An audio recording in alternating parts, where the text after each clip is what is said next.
जय हिंद साथियों, एक बार फिर से आपका स्वागत है हमारे जीके जीएस की स्पेशल क्लास में। और आज के सेशन में एक बार हम फिर से डिस्कस करेंगे SSC railway previous year question.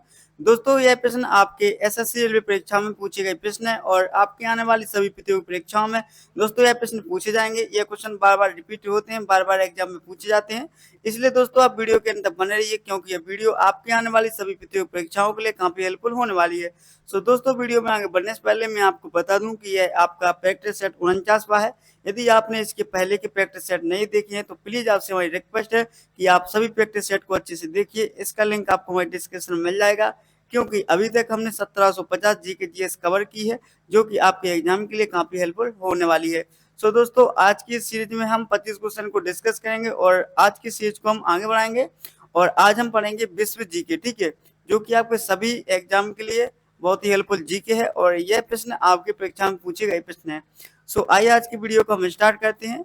और वीडियो को स्टार्ट करने से पहले जितने भी साथी हैं आज की वीडियो में, उन सभी से मेरी रिक्वेस्ट है कि आप हमारे यूट्यूब चैनल को जरूर सब्सक्राइब कर लीजिए, जिससे आप डेली जीके जीएस की नोटिफिकेशन मिलता रहेगा। और आई होप, मुझे आशा है कि आप अपनी परीक्षा की तैयारी अच्छे से कर पाएंगे।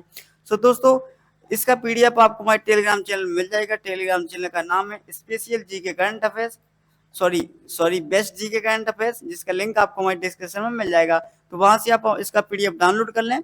और आइए आज की हम क्लास को स्टार्ट करते हैं। और आज का हमारा पहला प्रश्न है कि भारत के निम्नलिखित पड़ोसी देशों में से किसका जनसंख्या घनत्व सबसे अधिक है? तो बांग्लादेश का, श्रीलंका का, चीन का, पाकिस्तान का। इस प्रश्न का उत्तर हो जाएगा आपका ऑप्शन नंबर ए, बांग्लादेश का। संयुक्त राष्ट्र के आर्थिक और सामाजिक मामलों के विभाग UNDESA के अनुसार भारत दुनिया के सबसे अधिक आबादी वाले देश अप्रैल 2023 तक के रूप में चीन से आगे निकल गया है। दोस्तों, हम आपको जितने भी यहाँ पे क्वेश्चन करा रहे हैं वह आपकी परीक्षा में पूछे गए प्रश्न है और यह सभी क्वेश्चन इजी क्वेश्चन है और आप इन सभी क्वेश्चन को अच्छे से सोल्व करने की कोशिश करें। और मेरे उत्तर देने के पहले आप इन सभी क्वेश्चन का अच्छे से उत्तर देना है और 25 में से 25 क्वेश्चन को आपको यहाँ पर अच्छे से अटेम्प्ट करना है, जिससे आप अपनी परीक्षा में अच्छे से अटेम्प्ट कर पाए क्वेश्चन। दोस्तों, आप जब परीक्षा में जाएंगे तो आपके पास समय कम होगा, इसलिए आप कोशिश यही करें कि मेरे उत्तर देने के पहले आप इसका आंसर अच्छे से दे पाएं। और दोस्तों, आपको यही क्वेश्चन आपको उस लेवल तक लेके जाएंगे, ठीक है, जो अब मैं आपको बता रहा हूँ, ठीक है। तो आपका अगला प्रश्न है कि नाम बदलने से पहले माउंट एवरेस्ट को केवल स्पेस के रूप में जाना जाता था। पहला ऑप्शन है चोटी IX, चोटी XV, चोटी XII, चोटी चोटी VI। तो इस प्रश्न का उत्तर हो जाएगा आपका ऑप्शन नंबर बी, चोटी XV, ठीक है। माउंट एवरेस्ट हिमालय पर्वत श्रृंखला की एक चोटी है। यह नेपाल और तिब्बत के बीच में स्थित है, ठीक है। पहाड़ का नाम है भारत के पूर्व सर्वेयर जनरल जॉर्ज एवरेस्ट के नाम पर रखा गया था और तिब्बती नाम चोमोलुंगमा के है, जिसका अर्थ है विश्व की देवी माँ, ठीक है। इसका नेपाली नाम सागर माता है और 1953 में एडमंड हिलरी और तेनजिंग नारमेंग माउंट एवरेस्ट पर चढ़ने वाले पहले व्यक्ति थे। आपसे क्वेश्चन पूछा जाए कि माउंट एवरेस्ट पर चढ़ने वाले पहले व्यक्ति कौन थे, तो एडमंड हिलरी और तेनजिंग नो, ठीक है। आपका अगला प्रश्न है यहाँ पे कि पारो शहर स्पेस का एक प्रसिद्ध पर्यटन स्थल है। तो पहला ऑप्शन है आपका श्रीलंका, बांग्लादेश, भूटान, भारत। तो इस प्रश्न का उत्तर हो जाएगा आपका करेक्ट आंसर सी, भूटान, ठीक है। पारो भूटान की राजधानी थिम्पू के पश्चिमी में एक घाटी शहर है। यह शहर अपने ड्रक चोइंग मंदिर के लिए प्रसिद्ध है, जिसे 1525 में तिब्बत में रालुंग के राजकुमार महासभा नगवांग चोगयेल द्वारा बनाया गया था, ठीक है। आपका अगला प्रश्न है कि भारत के निम्नलिखित में से किस पड़ोसी देश में प्रसिद्ध कटास राजमंदिर परिसर कई धर्मों के मंदिरों के साथ स्थित है?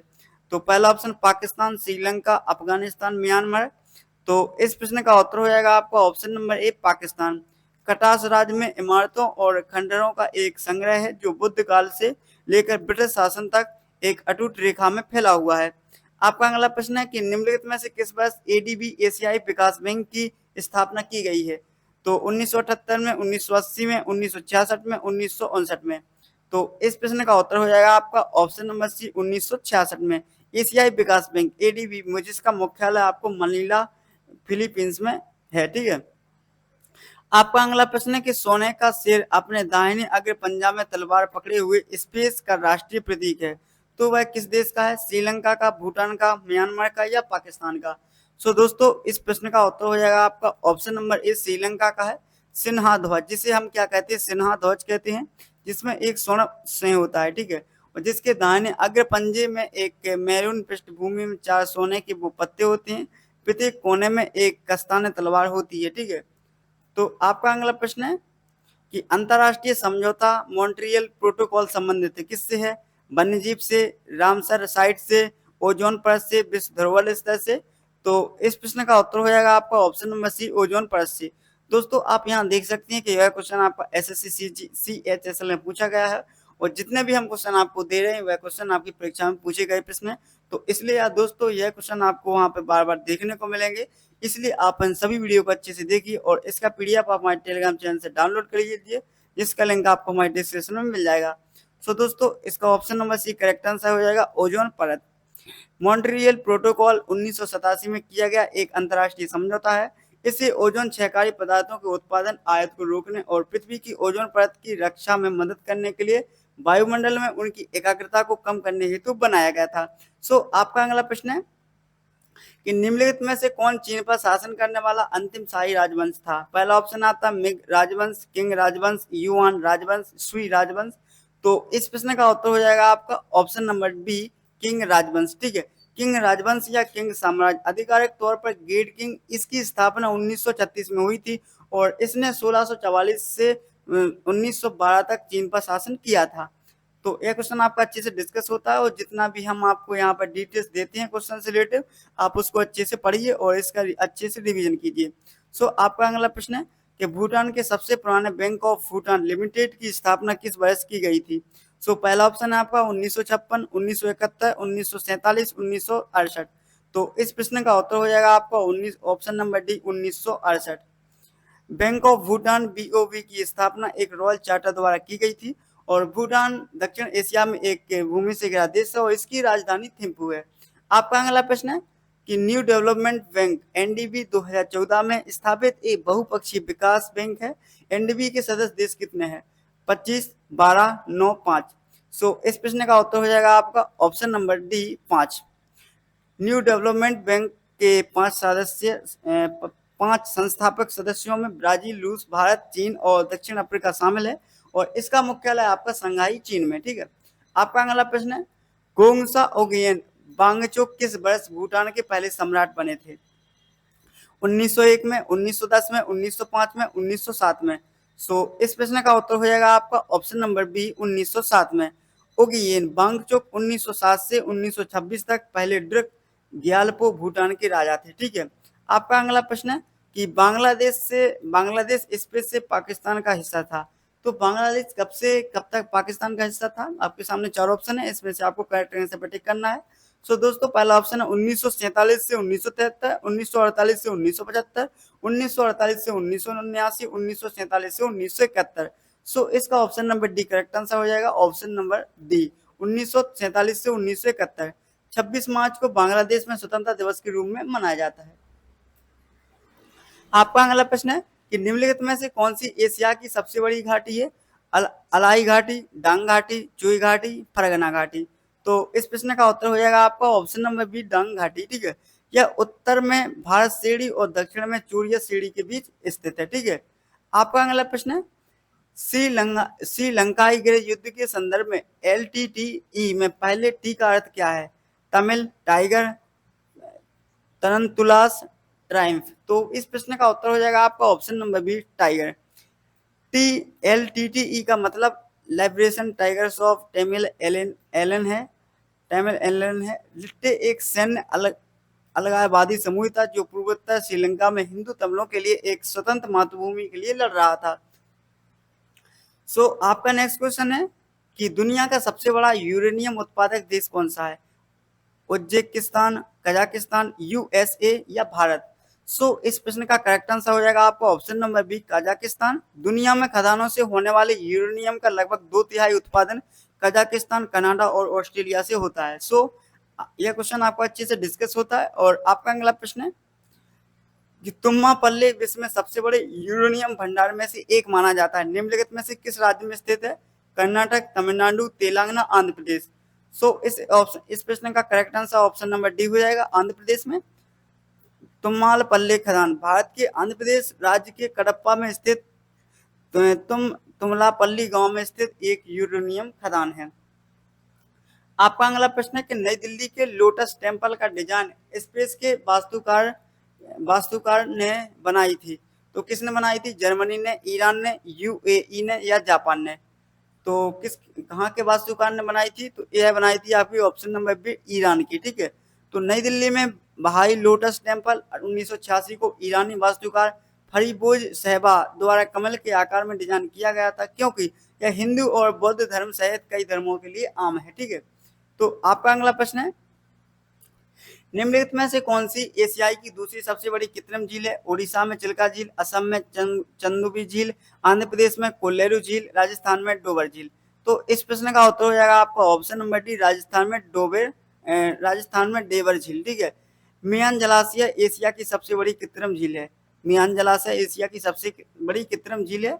आपका अगला प्रश्न है, वियना में भारतीय हॉकी खिलाड़ी स्पेस की एक मूर्ति है जिसमें उन्होंने 4 हाथों में 4 हॉकी स्टिक पकड़े हुए हैं। ध्यानचंद की, धनराज पिल्लई की, उधम सिंह कूलर की, भरत कुमार छेत्री की। तो इस प्रश्न का उत्तर हो जाएगा आपका ऑप्शन नंबर ए, ध्यानचंद की। ठीक है, चंद की। यह मूर्ति गेंद पर उनके नियंत्रण और महारत को दर्शाती है। मेजर ध्यानचंद का जन्म 29 अगस्त 1905 को उत्तर प्रदेश के प्रयागराज इलाहाबाद में हुआ था। यहाँ 1928, 1932, 1936 को ओलंपिक में भारत का प्रतिनिधित्व किया और प्रत्येक ओलंपिक में स्वर्ण पदक जीते। उनकी आत्मकथा गोल 1952 में प्रकाशित हुई और उन्होंने 1956 में भारत के तीसरे सर्वोच्च नागरिक पुरस्कार पद्म भूषण से सम्मानित किया गया था। आपका अगला प्रश्न है कि श्रीलंका के सबसे बड़ा शहर है? तो कोलंबो, कैंडी, नेगोम्बो, जेफिना। तो इस प्रश्न का उत्तर हो जाएगा आपका ऑप्शन नंबर ए, कोलंबो। ठीक है, आपका अगला प्रश्न है, किरबात स्पेस का चावल से बनने वाला एक पकवान है। भूटान का, श्रीलंका का, म्यांमार का, नेपाल का? तो इस प्रश्न का उत्तर हो जाएगा आपका ऑप्शन नंबर बी, श्रीलंका का। श्रीलंका में लोकप्रिय व्यंजन है कोट्टू, लैम्प्रेज, पोल, सांबोल, पुट्टू। ठीक है, पुट्टू। ठीक है, आपका अगला प्रश्न है कि चीन में स्पेस दुनिया का सबसे लंबा मानव निर्मित जलमार्ग है। कोरिंथ नहर, कील नहर, सोजी नहर या ग्रैंड कैनाल? तो इस प्रश्न का उत्तर हो जाएगा आपका option number D, grand canal. यह जलमार्ग पीली नदी और यांगतजी नदी की कड़ी है। ठीक है, आपका अगला प्रश्न है, दोस्तों अभी तक हम विश्व जीके को डिस्कस कर रहे थे और आज से हम कंप्यूटर की जीके को डिस्कस करेंगे। और अभी तक हमने जितने भी विश्व जीके से क्वेश्चन लिए हैं वह आपके एग्जाम के लिए, किसी भी एग्जाम के लिए बहुत ही हेल्पफुल रहेंगे। दोस्तों आप अच्छे से हमारे वीडियो का रिवीजन करें डेली और इसका पीडीएफ आप हमारे टेलीग्राम चैनल से डाउनलोड कर लें। ठीक है, जहां से आप अच्छे से रिवीजन कर सकते हैं और आपको हमारे टेलीग्राम चैनल में एक्स्ट्रा जीके के पीडीएफ मिल जाएंगे। ठीक है, आइए आज के हम कंप्यूटर जीके को यहाँ से स्टार्ट करते हैं। पहला ऑप्शन है हमारा कि निम्नलिखित में से कौन सा यूआरएल यूनिफॉर्म रिसोर्स लोकेटर का एक हिस्सा नहीं है? Server, port number, error code, multiplexer.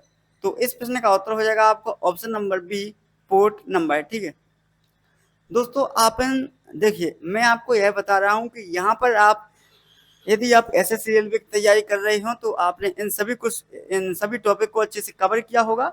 तो यहाँ पर आप इन सभी का रिवीजन कर सकती है। ठीक है, यदि कोई बंदा नया है तो वह सोच रहा होगा कि मैं एक क्वेश्चन को अटेम्प्ट नहीं कर पा रहा हूँ, तो कोई बात नहीं, आप हमारे वीडियो के अंत तक बने रहिए और हर वीडियो को अच्छे से देखिए, अच्छे से समझिए।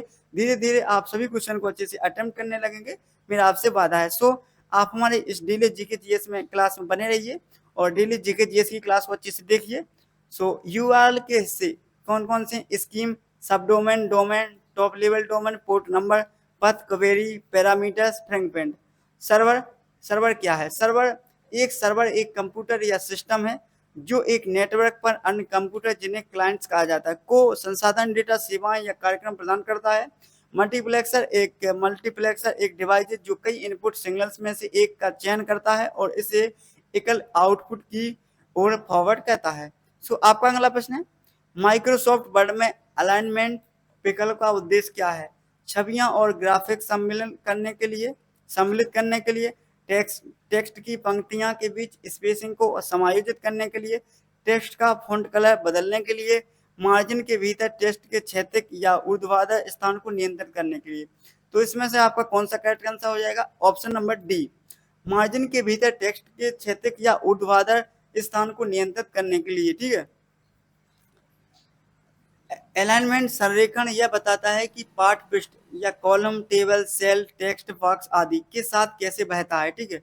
चार प्रमुख संरेखण होते हैं, जैसे कि अगर हम बाएं करना हो हमें, जैसे किसी टेक्स्ट को बाएं करना है तो कंट्रोल एल, और दाएं करने के लिए कंट्रोल आर, और केंद्र में जाने के लिए कंट्रोल ई, और जस्टिफाई करने के लिए कंट्रोल जेड का प्रयोग करते हैं। सो आपका अगला प्रश्न है, कंप्यूटर सिस्टम में ROM रीड ओनली मेमोरी की क्या भूमिका है? नेटवर्क कनेक्शन को मैनेज करना, उपयोगकर्ता जनित फाइलों और डॉक्यूमेंट को संग्रहित करना, कंप्यूटर के फर्मवेयर और स्टार्टअप इंस्ट्रक्शंस को संग्रहित करना, रनिंग एप्लीकेशन के लिए अस्थायी भंडारण प्रदान करना। तो इस प्रश्न का उत्तर हो जाएगा आपका ऑप्शन नंबर सी, कंप्यूटर के फर्मवेयर और स्टार्टअप इंस्ट्रक्शंस को संग्रहित करना। ठीक है। ROM रोम रीड ओनली मेमोरी एक मेमोरी डिवाइस या स्टोरेज माध्यम है जो जानकारी को स्थायी रूप से संग्रहित करता है। तो दोस्तों, मुझे आशा है कि आपको वीडियो पसंद आया होगा, और वीडियो पसंद आया तो प्लीज आपसे मेरी रिक्वेस्ट है कि आप हमारे यूट्यूब चैनल को जरूर सब्सक्राइब कर लीजिए, और पिछले वीडियो को आप अच्छे से देखिए, और अपने दोस्तों के साथ यह वीडियो जरूर शेयर कीजिए, ताकि आपके दोस्त भी अच्छे से जीके जीएस की तैयारी कर सकें। और मैं आपको विश्वास दिलाता हूँ कि आप हमारे यूट्यूब चैनल के माध्यम से आप अच्छे से जीके जीएस कंप्लीट कर लेंगे, और आप अपनी परीक्षा में हर क्वेश्चन को अच्छे से अटेम्प्ट करेंगे, आपका एक भी क्वेश्चन गलत नहीं होगा। तो दोस्तों, बने रहिए आप हमारे डेली जीके जीएस क्लास में, और फिर मिलते हैं नेक्स्ट वीडियो में। जब तक के लिए आप हमारे पिछले वीडियो का रिवीजन कीजिए, और इसका PDF आप हमारे टेलीग्राम चैनल से डाउनलोड कर लें। टेलीग्राम चैनल का लिंक आपको हमारे डिस्क्रिप्शन में मिल जाएगा, या फिर सर्च कीजिए बेस्ट जीके करंट अफेयर्स। ठीक है। तो दोस्तों, मिलते हैं नेक्स्ट वीडियो में। जब तक के लिए आप स्वस्थ रहिए, अच्छे से पढ़ाई कीजिए। जय हिंद, जय भारत, वंदे मातरम।